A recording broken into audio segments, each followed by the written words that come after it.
Hello दोस्तों, आपका स्वागत है फिर से अपने चैनल में। और आज के इस लेक्चर में हम लोग जी प्रोटीन टाइप सिग्नलिंग की चर्चा करेंगे। हम लोग जितने भी जी प्रोटीन हैं जैसे कि जी अल्फ़ा स्टिमुलेटरी, जी अल्फ़ा इनहिबिटरी, ठीक है, इन सभी की चर्चा हम लोग विस्तार से करेंगे आज। तो शुरू करने से पहले चैनल को सब्सक्राइब कर लीजिएगा और इस लेक्चर का नोट्स आपको टेलीग्राम चैनल पे मिल जाएगा, जिसका लिंक डिस्क्रिप्शन बॉक्स में दिया हुआ है। और अगर आपने पहले के लेक्चर्स को नहीं देखा है तो सबसे पहले जा कर के उन लेक्चर्स को देखिए। आपको सभी के लिंक डिस्क्रिप्शन बॉक्स में मिल जाएंगे या प्लेलिस्ट में मिल जाएंगे।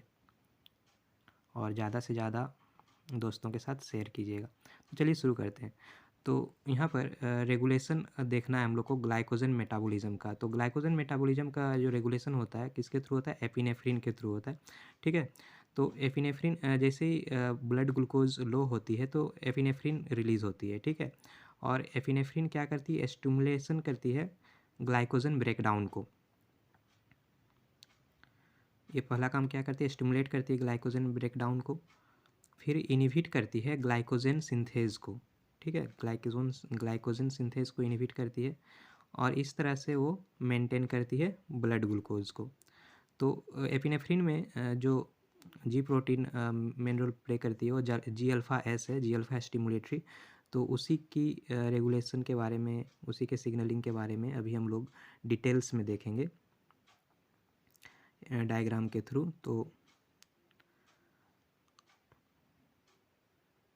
आप बने रहिएगा और लेक्चर को पूरी देखिएगा और इस रेगुलेशन को समझने की कोशिश कीजिएगा। ये इम्पोर्टेंट है CSR नेट एग्ज़ाम के लिए। और जितने भी एग्ज़ाम आप नेट लाइफ साइंस से देते हैं, PhD इंट्रेंस एग्ज़ाम देते हैं, उसके लिए भी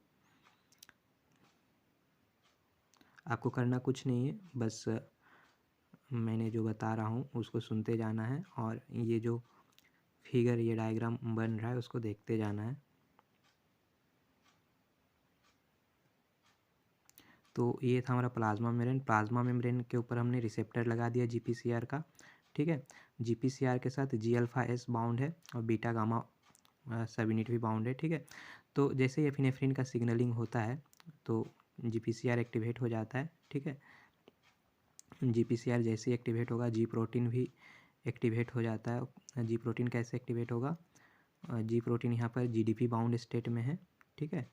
और GDP बाउंड स्टेट में से जैसे ही सिग्नल मिलेगा तो वहाँ पर गुआनाइन न्यूक्लियोटाइड एक्सचेंज फैक्टर काम करती है, वो एक्टिवेट हो जाती है। वो जैसे ही एक्टिवेट होगी तो जी अल्फ़ा एस जो है GDP का हाइड्रोलाइज हो जाएगा, GDP में चेंज हो जाएगा, ठीक है।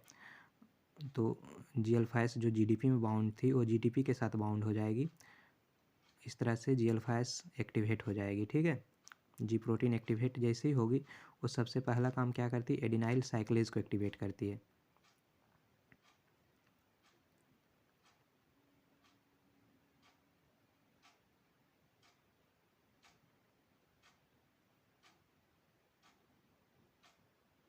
देखो यहाँ पर GDP बाउंड स्टेट में जी अल्फ़ा एस जैसे सिग्नल आया वो GDP हाइड्रोलाइज हो गई, GDP फिर जी अल्फ़ा एस GDP के साथ बाउंड हो जाता है, ठीक है। वहाँ पर गुआनाइन न्यूक्लियोटाइड एक्सचेंज फैक्टर काम करती है। फिर जैसे ही जी प्रोटीन एक्टिवेट होती है जी अल्फ़ा एस, तो क्या करेगी? एडिनाइल साइक्लेज को एक्टिवेट कर देती है। एडिनाइल साइक्लेज ATP को CAMP में चेंज करती है, मतलब CAMP का सिंथेसिस करती है एडिनाइल साइक्लेज। CAMP सेकेंडरी मैसेंजर के रूप में काम करती है।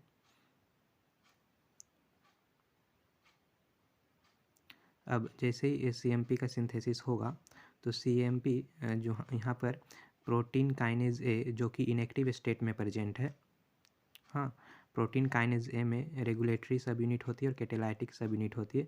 रेगुलेटरी सब यूनिट प्रोटीन काइनेज ए के फंक्शन को रेगुलेट करती है, ठीक है। तो जैसे ही CAMP का सिंथेसिस होगा तो CAMP रेगुलेटरी सब यूनिट पे जाकर के बाइंड हो जाती है, ठीक है। यहाँ पर इनएक्टिव स्टेट में है प्रोटीन काइनेज है। जैसे ही CAMP रेगुलेटरी सब यूनिट के साथ बाइंड होती है, रेगुलेटरी सब यूनिट पे 2 CAMP बाइंडिंग साइट होती है, ठीक है। तो जैसे ही CAMP बाइंड होगी रेगुलेटरी सब यूनिट पे, रेगुलेटरी सब यूनिट कैटेलाइटिक सब यूनिट से डिसोसिएट हो जाती है। जैसे ही रेगुलेटरी सब यूनिट डिसोसिएशन होगा रेगुलेटरी सब यूनिट का, हमारा प्रोटीन काइनेज ए जो है वो एक्टिवेट हो जाता है। ठीक है, तो यहाँ पर रेगुलेटरी सब यूनिट का काम क्या है, वो प्रोटीन काइनेज ए के फंक्शन को रेगुलेट करता है। ठीक है, तो जैसे ही रेगुलेटरी सब यूनिट डिसोसिएट होती है प्रोटीन काइनेज ए से, तो कैटेलाइटिक सब यूनिट जो है एक्टिव हो जाती है और प्रोटीन काइनेज ए एक्टिव हो जाती है। ठीक है, अब प्रोटीन काइनेज ए अपना आगे का काम करेगी। यहाँ पर ग्लाइकोजन सिंथेज एपिनेफ्रिन, हमने क्या बताया था, ग्लाइकोजन सिंथेज को क्या करती है,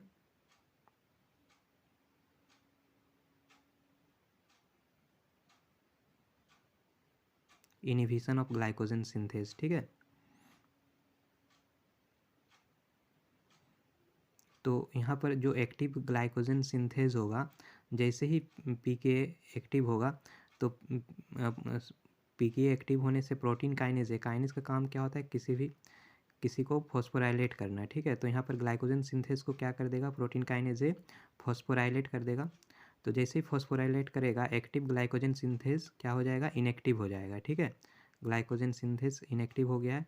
उसके बाद एक दूसरा काम करेगा पीके और एक काम करेगा, जैसे कि यहाँ पर ग्लाइकोजन फॉस्फोराइलेज काइनेज है। ठीक है, तो पीके यहाँ पर क्या करेगा, जैसे ही इसको फॉस्फोराइलेट करता है तो ये इनएक्टिव स्टेट में होती है। ठीक है, इनएक्टिव स्टेट से ये एक्टिव हो जाती है।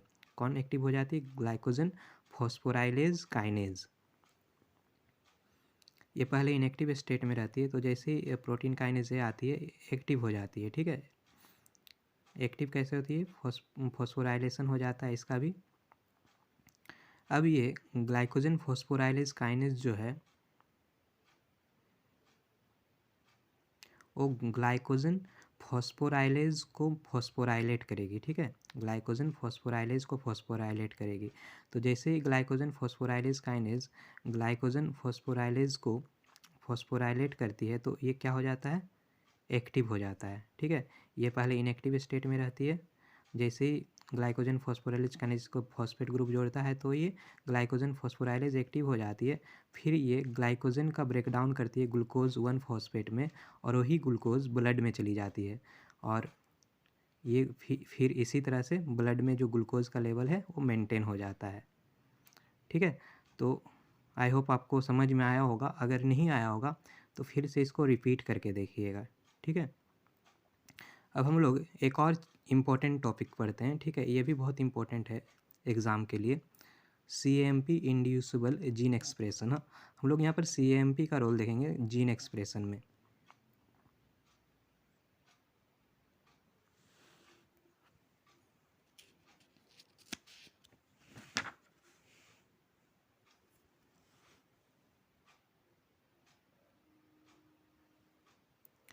तो ये हमारा प्लाज्मा मेम्ब्रेन हो गया।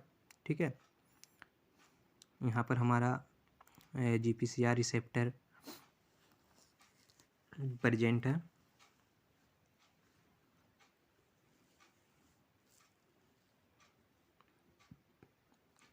GPCR रिसेप्टर के साथ जी प्रोटीन G-अल्फा-S बाइंड है। ठीक है, वो इनएक्टिव स्टेट में है क्योंकि वहाँ पर GDP जुड़ा हुआ है और बीटा गामा भी उससे अटैच्ड है। ठीक है, जैसे ही सिग्नलिंग होती है एपिनेफ्रिन की तो G-अल्फा-S जो है बीटा गामा से डिसोसिएट हो जाता है और वो GDP हाइड्रोलाइज होकर GTP हो जाती है। ठीक है, उससे GTP बाउंड हो जाती है। वहाँ पर गोनाइन न्यूक्लियोटाइड एक्सचेंज फैक्टर काम करता है, GEF।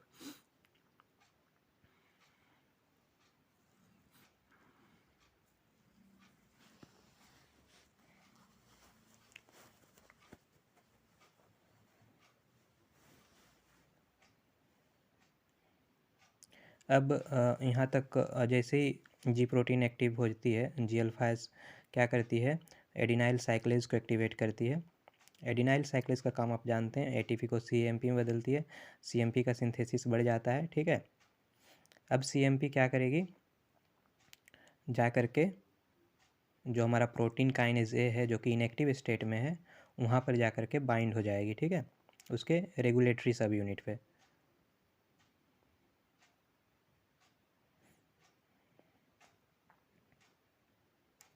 तो जैसे ही रेगुलेटरी सब यूनिट पे बाइंड होगी CAMP, तब क्या हो जाएगा, रेगुलेटरी सब यूनिट का डिसोसिएशन हो जाएगा कैटालाइटिक सब यूनिट से, और हमारा PKA जो है वो एक्टिव हो जाएगा।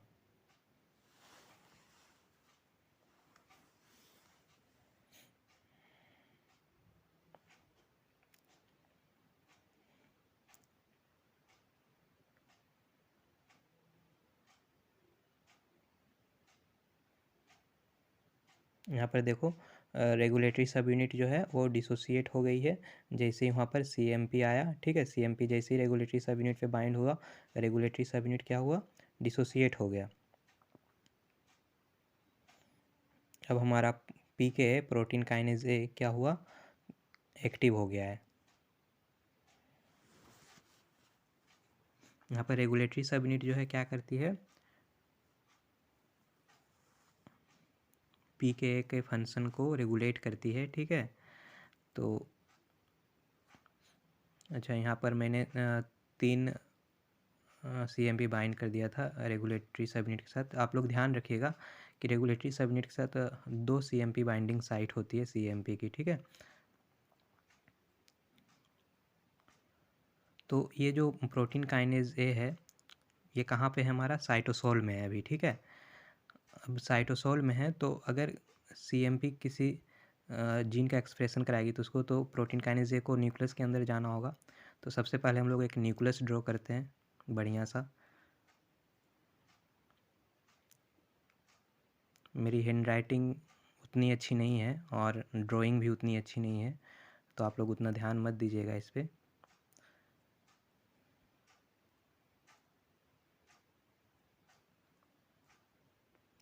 अब देखो प्रोटीन काइनेज A जो है वो न्यूक्लियस में इंटर कर जाती है। ठीक है,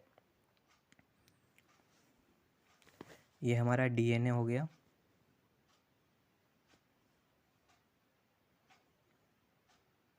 DNA में एक जगह है जिसको हम लोग बोलते हैं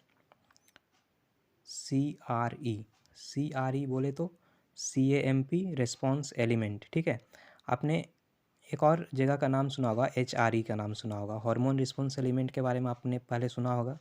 ठीक है, यहाँ पर क्या है, CRE है, CMP रेस्पॉन्स एलिमेंट है। CMP रेस्पॉन्स एलिमेंट पे CREB बाइंड होती है। ठीक है, CREB का फुल फॉर्म होता है CAMP response element binding protein. ठीक है, CRE साइट पे CREB CAMP response element binding protein जा कर के बाइंड होती है, क्रैब बोल सकते हैं। ठीक है, और प्रोटीन काइनेज A जो है क्रैब को क्या करती है, फॉस्फोराइलेट कर देती है।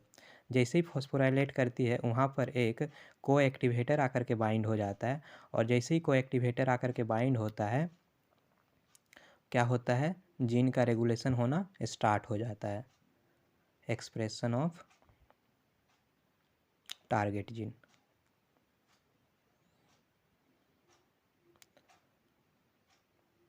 CREB का फुल फॉर्म क्या होता है, क्रैब का CAMP response element binding protein. और CRE का क्या होता है full form, CAMP response element.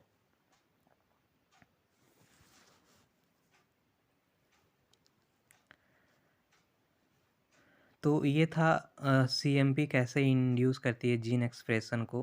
मैं एक बार फिर से बता देता हूँ। जैसे ही एपिनेफ्रिन का सिग्नलिंग होता है तो G-alpha-S जो है एक्टिवेट हो जाती है। जैसे ही एक्टिवेट होती है तो वो एडिनाइल साइक्लेज को एक्टिवेट करती है, फिर वो CMP बनाती है। CMP PKA के रेगुलेटरी सब यूनिट पे जाकर के बाइंड होती है, जिससे रेगुलेटरी सब यूनिट डिसोसिएट हो जाता है, प्रोटीन काइनेज A एक्टिवेट हो जाती है।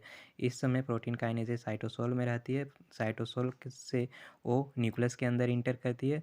जैसे ही न्यूक्लियस में इंटर करती है प्रोटीन काइनेज A, वो क्या करती है, CRE CMP रेस्पॉन्स एलिमेंट पे एक CAMP response element binding protein present रहती है, उसको फॉस्फोराइलेट करती है। जैसे ही फॉस्फोराइलेट करती है CREB पे एक को एक्टिवेटर बाइंड हो जाता है। जैसे ही को एक्टिवेटर बाइंड होता है टारगेट जीन का एक्सप्रेशन हो जाता है। तो ये था पूरा CMP इंड्यूसिबल जीन एक्सप्रेशन। ठीक है, आई होप आपको समझ में आया होगा। अगर अच्छा लगा होगा लेक्चर तो लाइक कीजिएगा, चैनल को सब्सक्राइब कीजिएगा और हमारे साथ बने रहिएगा। धन्यवाद।